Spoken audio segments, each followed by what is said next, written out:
Morning সবাই। দেখো আমাদের আজকে লাস্ট ডে ফিকেলে হারমনি হোমস্টেতে। দেখো ফোন নাম্বার দিয়ে দিলাম, সমস্ত ডিটেল দিয়ে দিলাম। এই হচ্ছে ফিকেলে হারমনি হোমস্টে, দেখে নাও সবাই। হ্যাঁ, এবার আমরা আস্তে আস্তে যাচ্ছি এন্ট্রান্সের দিকে। আজকে আমাদের লাস্ট ডে এখানে। আমরা আজকে রওনা দিয়ে দিচ্ছি এনজেপির উদ্দেশ্যে। এবার বাড়ি ফেরার পালা। এই হলো যাওয়ার রাস্তা হোমস্টেতে, খুব পরিষ্কার। এই দেখো সঙ্গে এই যে রুমটা, এই রুমটায় আমরা ছিলাম, ওদের এই কটেজ রুমটায় আমরা ছিলাম। আরও দুটো রুম ওখানে আছে। এই যে দেখছো আমাদের ছোট্ট একটি বাচ্চা। একটা কথা বলে রাখি সবাইকে, যে এখানে তোমরা যারা আসবে কোনো অসুবিধে হবে না, কারণ দেখো আমাদের সঙ্গে একটা ছোট্ট 3 ইয়ার্সের বাচ্চা রয়েছে এবং আমরা একটা লেডি টিম মিলে এসেছিলাম 3 জন উইথ 3 ইয়ার্স বেবি। তো আমাদের এত এত এত ভালো এখানে এক্সপিরিয়েন্স হয়েছে।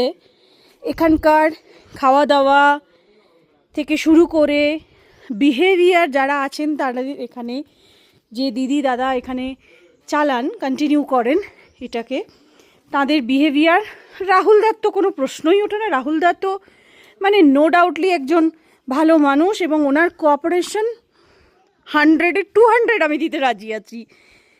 তো এই রুমগুলো, এই যে গেস্ট বেরিয়ে গেছেন, এখন ক্লিনিং চলছে। এই 3টে রুম ওনাদের রয়েছে। সামনে হচ্ছে এই লন এরিয়াটা রয়েছে, খুব সুন্দর। দেখো সবাই, এই যে সামনে রয়েছে। এখানে তোমরা ইভিনিংয়ে টি কফি এনজয় করতে পারো, ব্রেকফাস্ট করতে পারো, ঠিক আছে। তো আমরা এসেছিলাম 2 দিনের জন্য, স্টে করেছিলাম এখানে। ভীষণ ভালো অভিজ্ঞতা আমাদের এখানে থেকে।